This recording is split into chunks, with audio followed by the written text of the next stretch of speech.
hope I'm going the right way because I'm on a very residential street. I don't think I've ever been to a National Trust property that's just on a regular street like this, so let's see.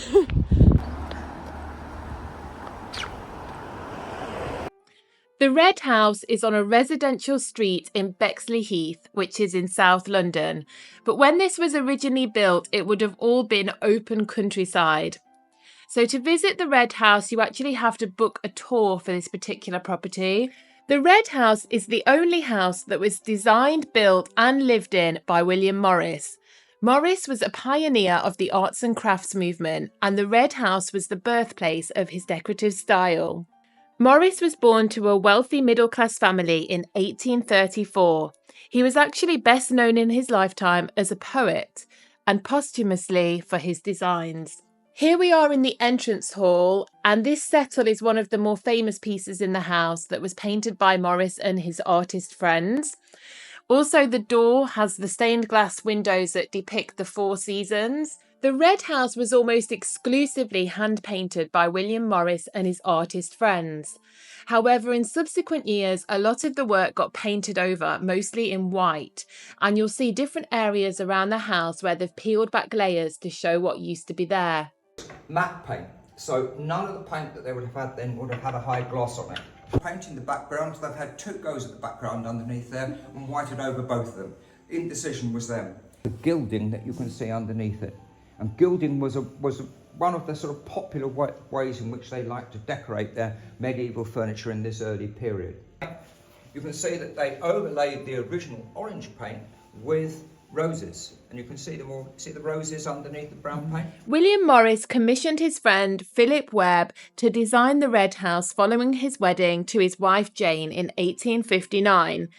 The design focused on utility over unnecessary decoration, and it cost around £4,000 to build, which back in the day was a lot of money, probably the equivalent to over £2 million today. It was initially designed as a family home, but Morris had always envisioned it as a place where he and his artist friends could work together and hang out. In the dining room is this large dragon blood settle that was also designed by Philip Webb. The embroidered females were designed by Jane and her sister Bessie, and they were based on Geoffrey Chaucer's The Legend of Good Women. Morris had planned to decorate the walls of the dining room with this series, but it was unfortunately never finished. And then she'll be mounted on a piece of satin or serge. When you look at this, you think that the women have been doing this for less than a year. The skin tone they've managed to get in the woman's body is absolutely fabulous. Although the Red House was a creative masterpiece, certain features reveal the relative inexperience of its designers. The property was built north-facing, and that made the interior of the house uncomfortably cold, even in the summer, which aggravated many of Morris's various medical conditions. The fireplaces also were not only too small to compensate, but smoked so badly that the chimneys had to be heightened in 1861. The ceiling above the stairs was one of the first parts of the house to be decorated, and the builders actually left their internal scaffolding in place for 3 months to allow Morris and his fellow artists to complete the painting. It was achieved with a pattern template created by a board studded with pins that was pushed into the damp plaster.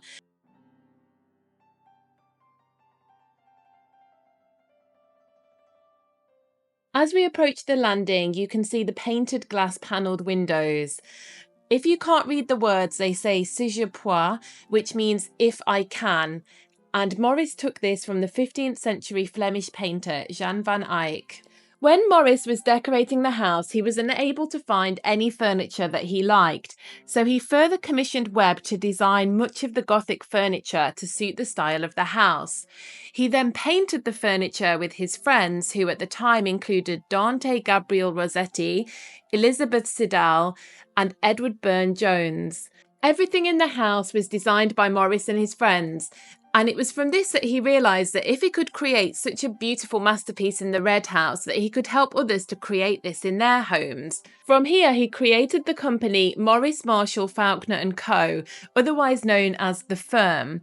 The company went on to create over 600 designs that were then used on wallpaper, textiles, and embroideries, as well as 150 stained glass windows. Morris always insisted on using good quality raw materials and almost all natural dyes. He also focused on hand processing, as he was part of a formal group of people in the mid-19th century who were growing increasingly concerned about the far-reaching effects of the Industrial Revolution and mass production. He believed that it deprived workers of the satisfaction of handcrafting, and that consumers were surrounding themselves with soulless products. Middle class could afford to have something on their walls.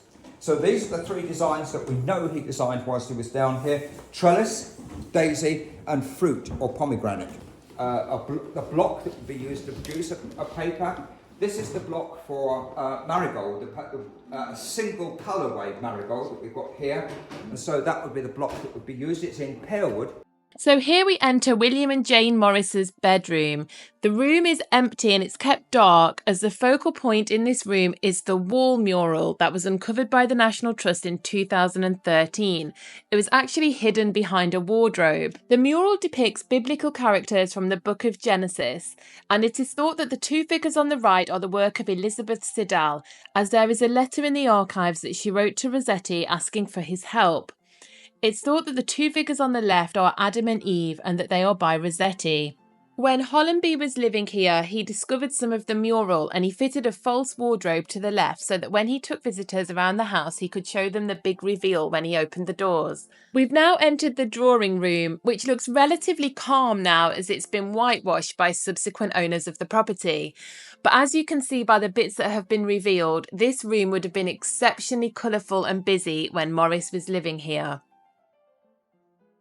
Go back to the layers of paint.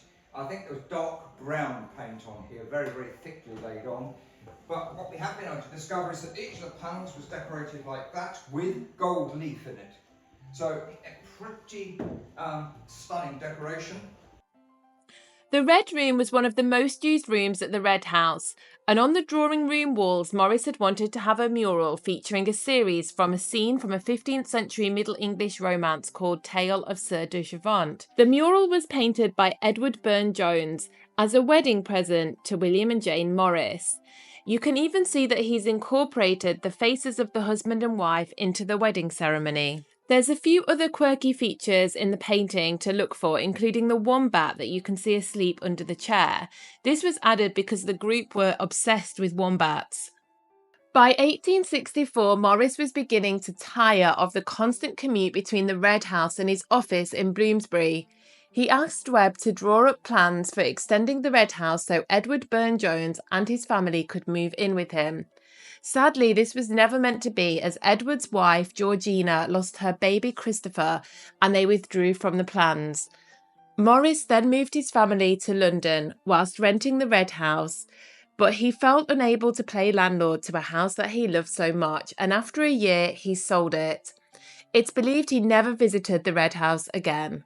He never bought another property, instead renting Kelmscott Manor in Oxford with his friend Rossetti later in life. I'm now going to take you on a visual tour of the garden, which I think is absolutely beautiful. And in my humble opinion, I prefer it to the house and the interior. I just think the garden is absolutely stunning. There's a well in the garden, which was quite a feature at that time because London had such poor quality water that to have good quality water on your property was seen as really quite something.